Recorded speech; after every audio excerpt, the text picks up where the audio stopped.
Hello, Gold Derby. I'm editor Daniel Montgomery. I'm here with Riley Chow, Tony Ruiz, and David Buchanan here to discuss the latest episode of Mr. Robot, which aired on August 3rd, titled Logic Bomb. So this was, we've talked in recent weeks about how we're waiting for the plot to sort of get back up and running. I feel like it's sort of gotten there. I still feel like there's a little bit hanging in a lot of places, but major progress on a lot of fronts.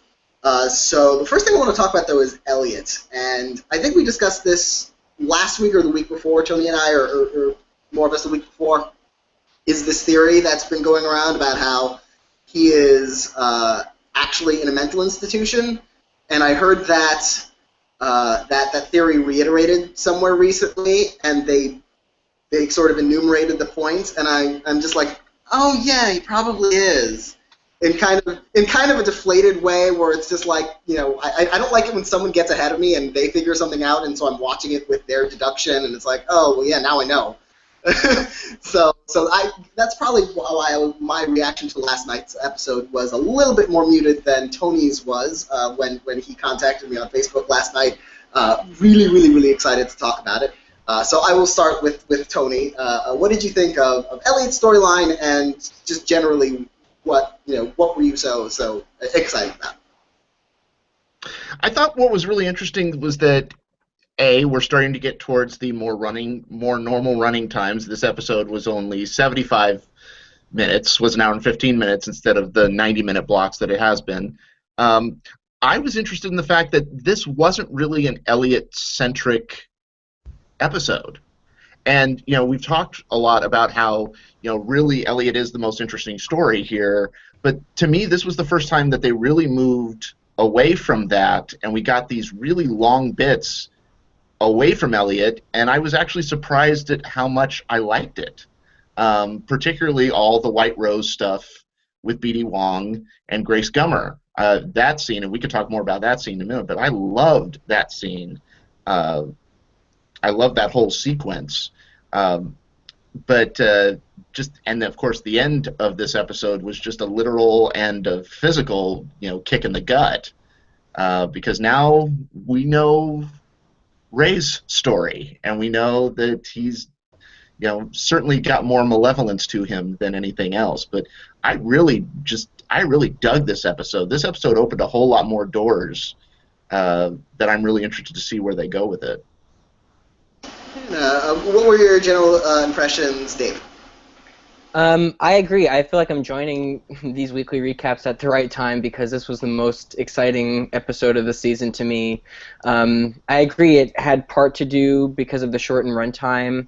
It felt a lot tighter and there was more tension. But everything, even the characters that I haven't enjoyed this season following as much, everything seemed to kind of align this week, where I felt like everybody was moving toward one point, except still for Elliot, which is kind of frustrating to me, because I feel like now I see where all the other characters are kind of coming into play, and Elliot and Ray is still like such a big question mark to me, which I guess is intentional, but it's a little bit frustrating.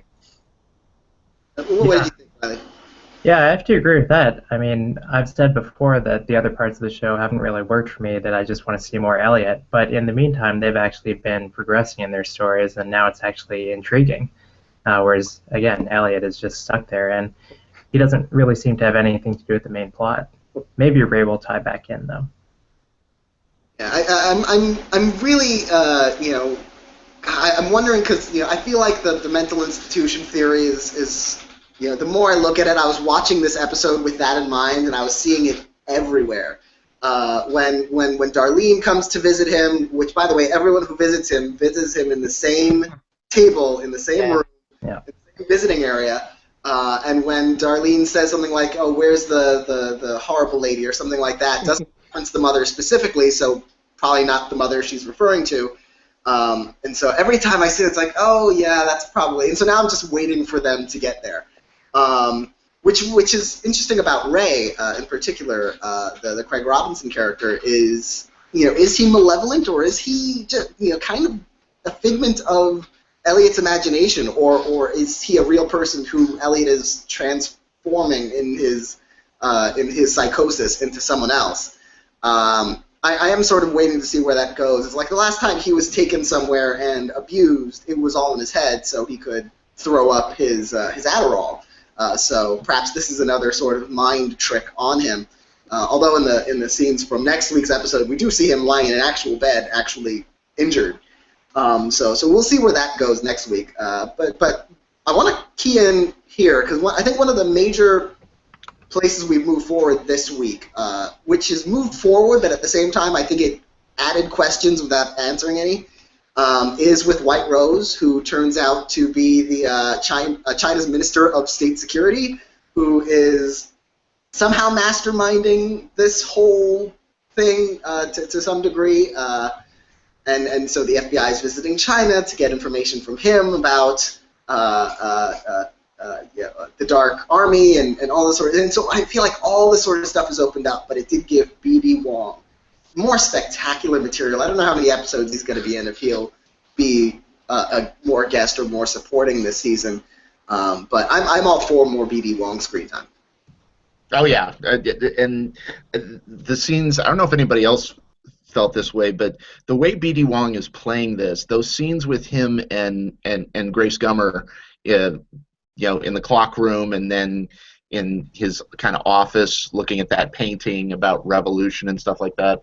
There was certainly kind of a Silence of the Lambs sort of feeling to that. In fact, even the way, when he was trying to ask her what made her join the FBI, and she gives him some lame thing at first, and then the way he says, "What was it?" I was like, I practically heard Anthony Hopkins like coming out into my ears, and it was just, and then the scene particularly where they're looking at the clothes hanging in the closet. There's some weird, you can't really tell, and it's kind of this theme that runs through the series of who's bad, who's good, or is everything somewhere in between? Because there was like a genuine pathos in that monologue that B.D. Wong had about time being so fleeting and pushing himself and stuff like that. So he's so fascinating to watch. I mean, it's just a great performance he's giving. I'm happy that they gave him something more to do, because in the first season, I think, what do you have? The 2 scenes, each one about a minute long? Yeah. And then I thought the hype was kind of overblown, given that I thought he kind of just showed up, read a few lines, and put a wig on. Whereas this time, he's actually, giving a performance that's more worthy of praise. We see this at the Emmys often, where somebody wins an Emmy unexpectedly, like Merritt Wever, Archie Panjabi, and then the next season they get much more material. So I guess in his case, it's just a Critics' Choice nomination, and now he has more material. Yeah, I'm interested to see where exactly they're going with this. I like the idea of him interacting with Grace Gummer because it sort of brings her into the fold of the larger storyline a little bit. She's sort of been trailing on the end of it. So I'm kind of looking forward to see, especially with that shootout. And it's just great. Oh man. Like, what the hell? That was bizarre. Maybe she's dead now. That would be a little bit of a waste. But again, she never asked Alexa for help, so perhaps she needs to get back on the Amazon train there. You love that Amazon thing, don't you? It was one of the few things that's taken me out of the show in terms of just the internal reality of the show. It's just like, Alexa, product placement, please. I liked it when they had MuTorrent in the following episode, where Elliot was downloading the old movie. Oh yeah. And they had Firefox in this last one, and VLC player before that. So. And another thing I liked about this episode was it brought Angela and Darlene together, in a way that's not Angela kind of conspiring cynically to advance at this job that she has wanted for some reason. I still don't know what her deal is. Like, I still don't feel like I understand her motivations for doing anything, but this week I did, because she's acting out of self-interest, and she's acting out of love for Elliot. And those things I understand about her, and I believe about her. So seeing her with Darlene and with Elliot and making this plan to sort of cover their tracks with the CD that sort of instigated the Evil Corp crash last season, that's been a positive direction for me for that character. What did you think about that, David? Yeah, I was really happy to see Ben Rappaport come back too, and play Ollie and bring him back into the fold. I agree. I'm kind of confused. I think her motivation in this episode was clear, like you're saying, but I'm still totally confused about her motivation in previous episodes and how it really meshes with this, because it always seems like she wants to work at E Corp and she wants to move up in the ranks and she wants to be impressive, but then they always kind of undercut it with moments of her really seeing and remembering how evil they are and why we refer to it as Evil Corp. So I think that's kind of muddled throughout the whole season, but in this episode, at least, like you said, it was pretty clear as to why she's doing what she's doing. Yeah, and it proves. It showed to me that I love Ben Rappaport. The way he plays Ollie. I mean, Ollie was like, he was this character that was like nice on the outside, and yet somebody you just totally just.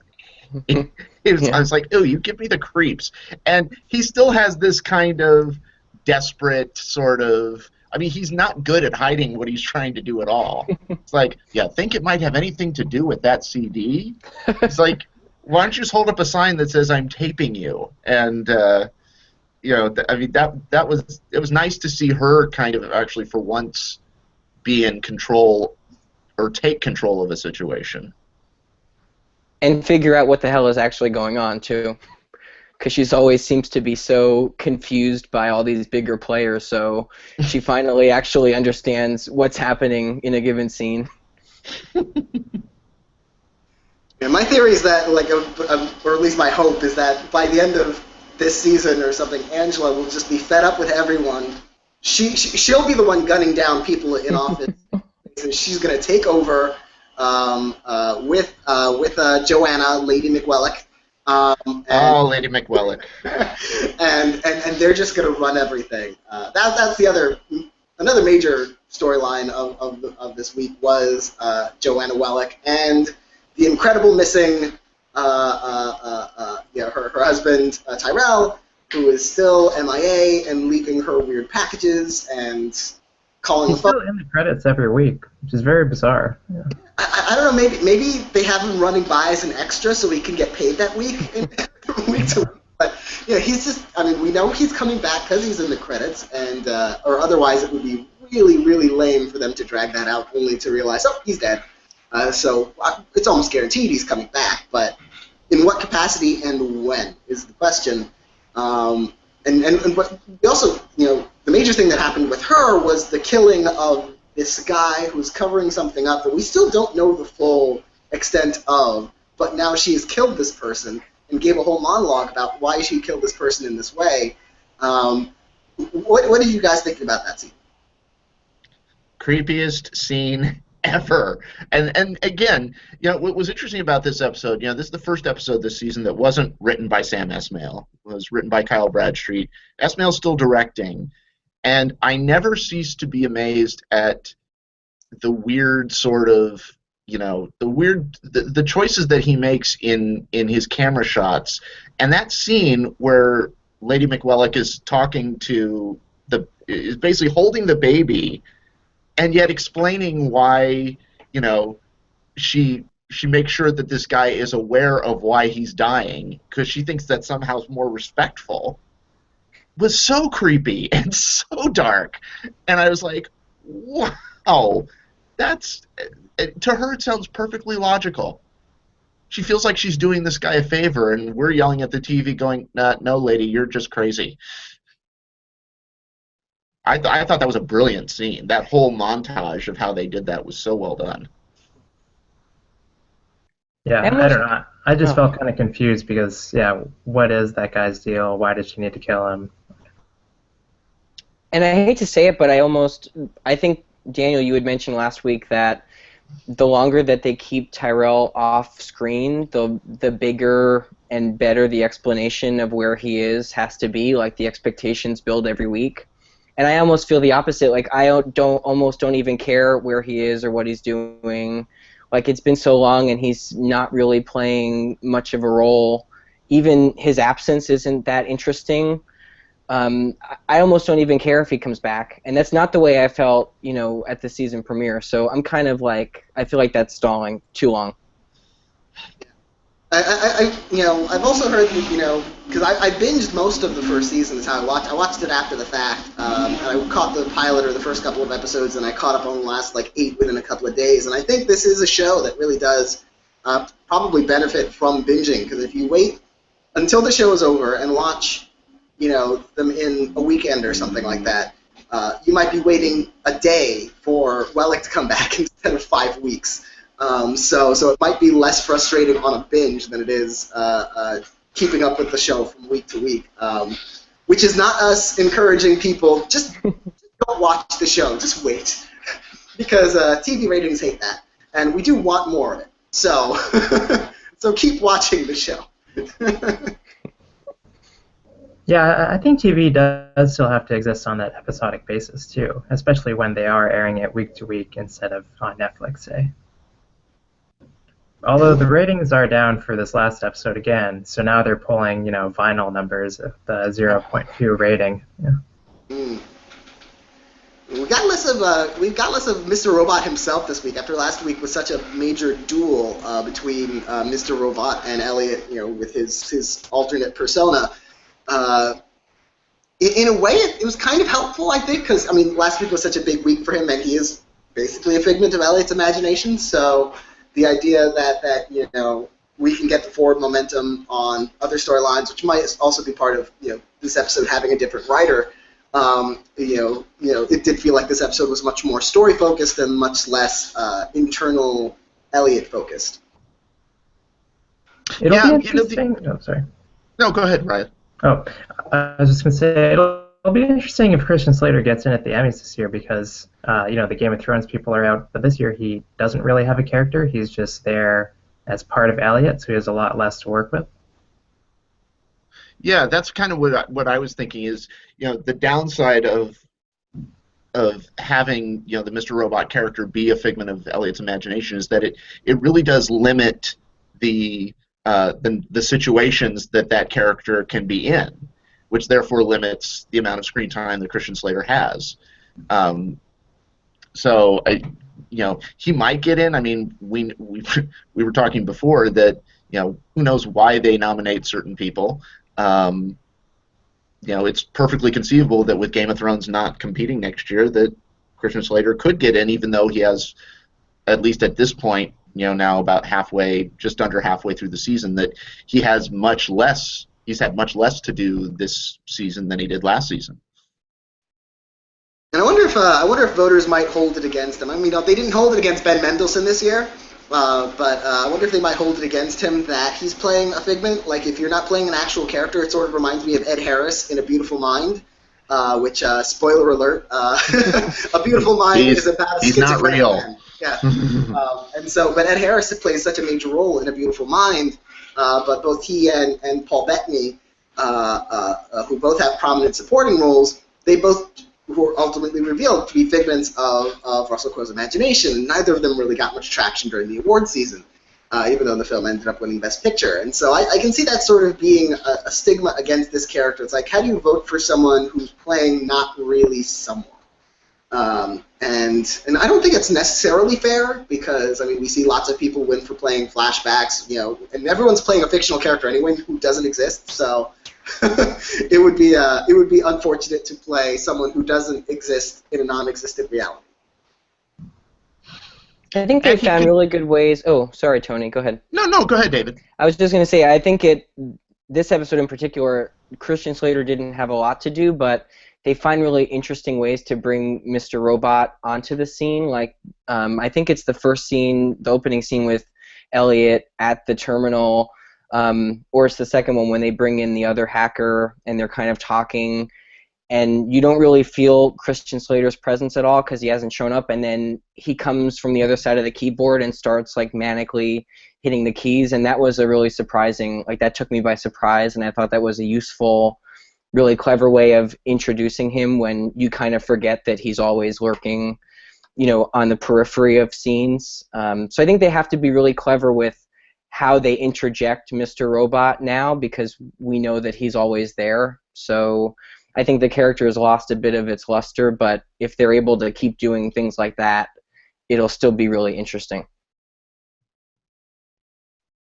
And in the scene with Angela too, where he shows up behind her, and then it's played for emotion. Yeah, that was a great shot. I loved when Elliot and Angela are talking to each other, and we haven't gotten the feeling of Mr. Robot's presence, and then he says, my dead father is standing right behind you, and then we get the cut to him there, and then we get another cut to him not really there, and it's such a really, really great use of editing there. Yeah, and it was more. It was interesting to actually have another character talking about him. Like acknowledging that, this is all in Elliot's mind, but it's real to Elliot. That scene had so many layers going on that I thought was really, really interesting. And we've been talking in previous recaps about what's going to bring Angela and Elliot kind of back together again. And rather than have some big long lead up, it's just like, okay, there they are. It's like all of a sudden she's in his house, which apparently nobody, if it is a mental institution, they have really terrible security. I mean, with all that screaming and all that kind of stuff, how did they drag him out if they actually dragged him out at all? There's no easy answers with this show. Well, are they the orderlies, though? Are they the orderlies? Exactly. And if they're the orderlies, the question is, what is this whole black market, sex trafficking, gun trafficking, drug trafficking, site? What is that a substitute for? Like, it would almost be a little, like, even on the scale of this show, having mental institution orderlies just happen to be like major criminal, traffickers, is a little bit, especially in the institution where Elliot happens to be, is a little bit far-fetched. It's even a step too far for this show. So I wonder what that might be. If that is the case, what is that a representation of? I wonder if it's his mind's way of getting him back into the sort of the mindset of what he was doing in season 1, because we saw in the pilot episode how the guy in the coffee shop who was referenced in this episode, he's sort of spurred to do this by injustice. So if he invents this injustice in his mind to get him back into the game, or if maybe even Mr. Robot invents it and sort of plants it in his mind the way he's planted a lot into his mind, maybe that's a way of getting him back into the central mission. I assume that they're just leading double lives like Elliot and White Rose. But yeah, I guess it would be very coincidental. Well, and maybe the fact that if anybody with computer knowledge and internet access can basically be anything they want to be. You never know what's hiding behind people's computer screens and what they're doing, behind closed doors, or sometimes maybe right out in the open, and you just don't know. But that is an interesting point, though, about the duality of both Mr. Robot Elliot and White Rose Mr. Zhang now, who they both have this one persona that is sort of them, or it seems it's them to the outside world, while containing this other part of them that's a little more hidden, a little more sinister. I wonder if White Rose is kind of analogous to the Christian Slater Mr. Robot persona. Yeah, well, and it may even be more duality than just them. I mean, if you look at a lot of the characters on the show, there is some sort of second half to them, some sort of other side.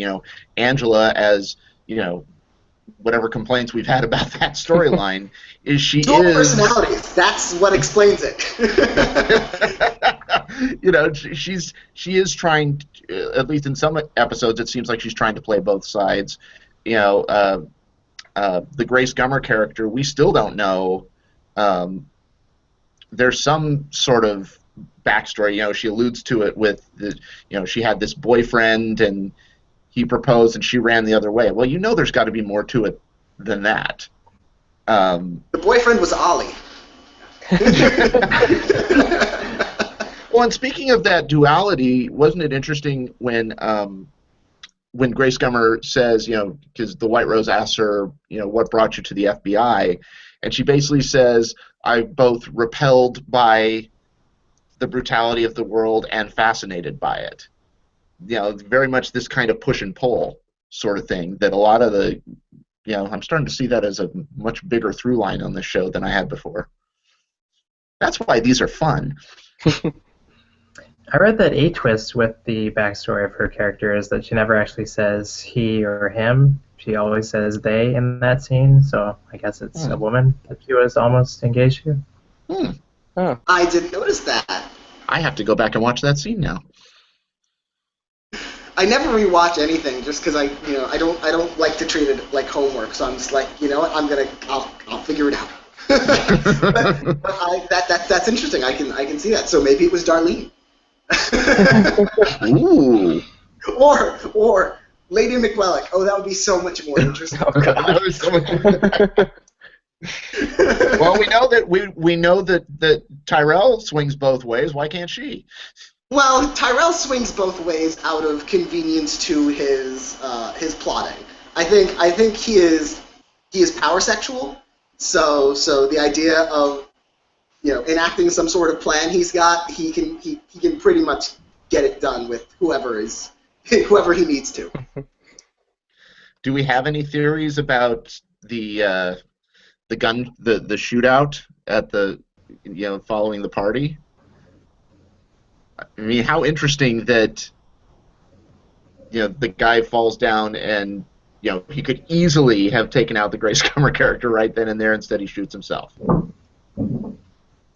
Well, that means he doesn't want to be captured in any way, shape, or form. He was already injured, so he wasn't getting out of there. I can only imagine that the White Rose character is connected somehow, because obviously he doesn't want them there asking questions. Obviously, we know he's got a lot to hide. He or she, depending on what persona he is, or if he's actually transgender, it's hard to tell what pronoun to use for him or her. But yeah, it seems like, I would imagine he ordered it, but it could be any number of things. I mean, this show leaves so many things open.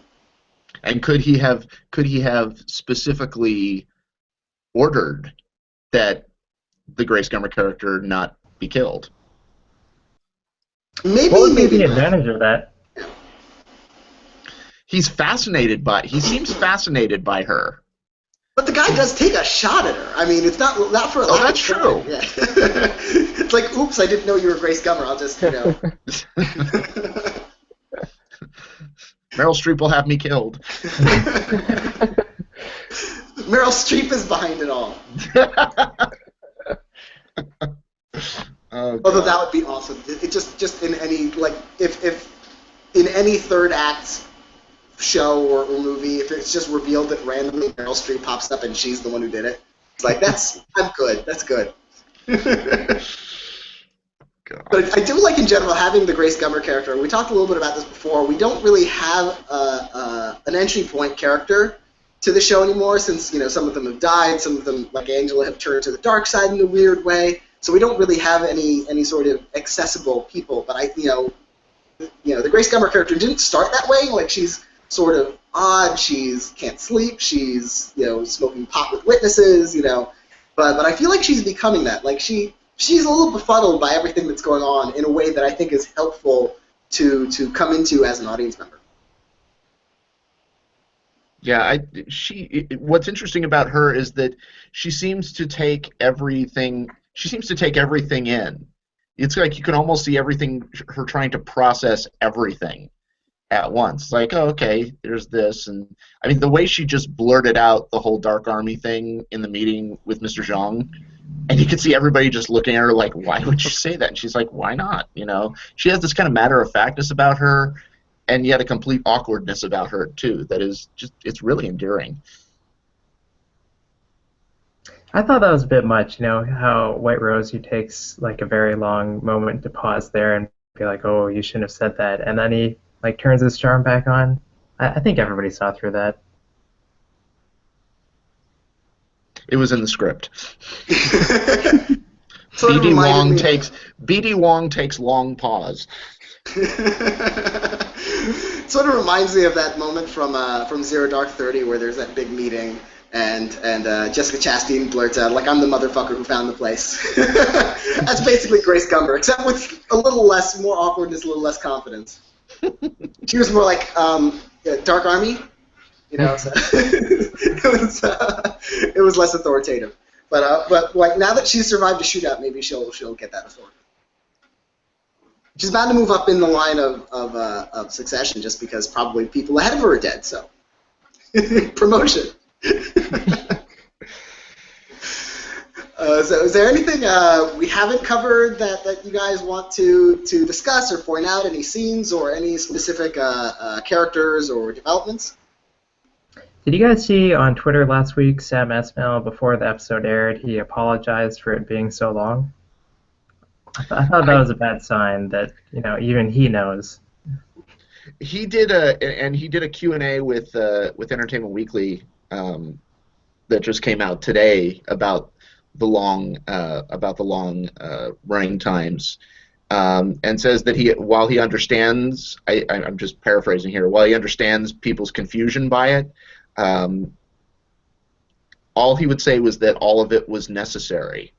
Now, whether that's true or not remains to be seen, but he did say that it wasn't going to be as often from here on out.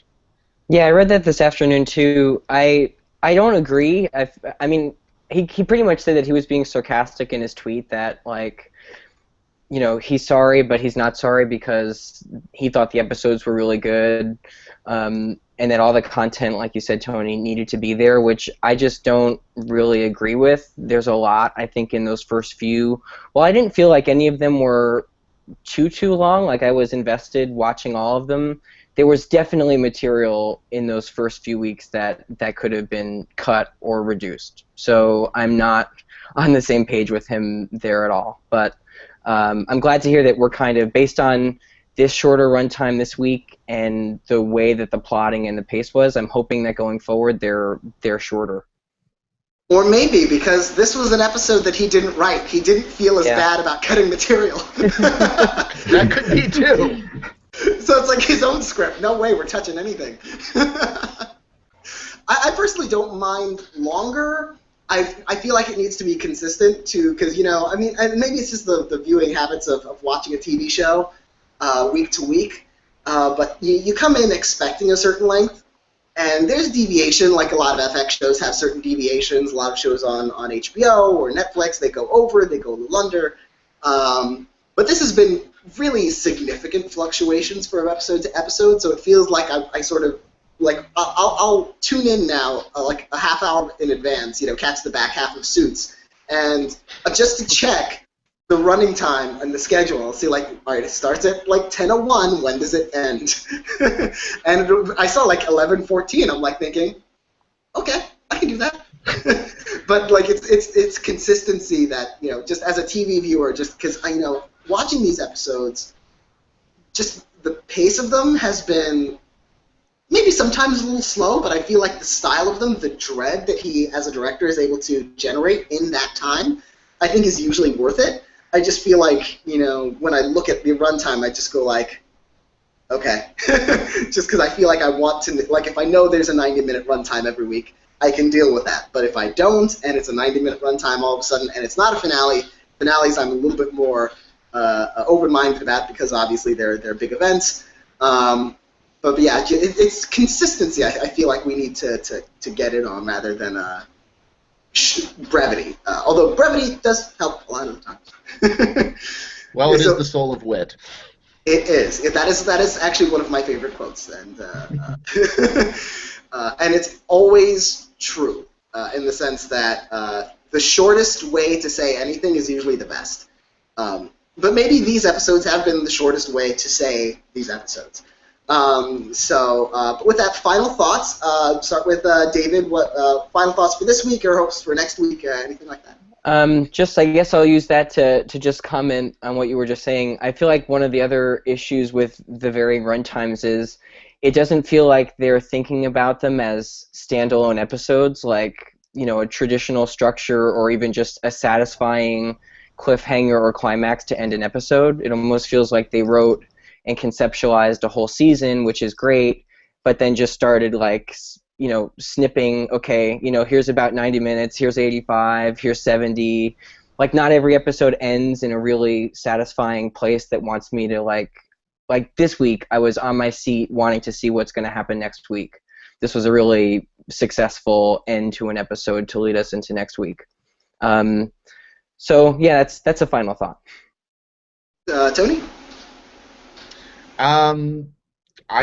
I hope we see more of Ray next week and find out exactly where this is going, because I still maintain that Craig Robinson has been exceptional on this show. And it was interesting, he was only really in that one scene at the end last night. He only said one line. He basically just said, "I told you not to look."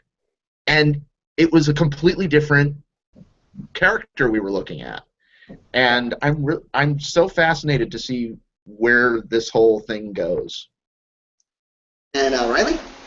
Yeah, well, I like how the season's coming into focus and they're giving the side characters more to do, and then Elliot's also interacting with the other characters, so I like the direction that things are going. And I do like the duality. I like seeing Angela dealing with motivations that I understand and believe out of her, which is nice, because this season she's been sort of since really the end of last season, she's been sort of a mystery to me, and not in quite the way I think is intended. So I'm happy to see that this week, and I hope we get a little bit more of that. Well, we could probably get more of that through her interactions with Darlene and Elliot, if she gets them, rather than her interactions on the evil corp side. So I'm hoping for more of that. And with that, I'd like to say thank you for watching, and we will see you next week.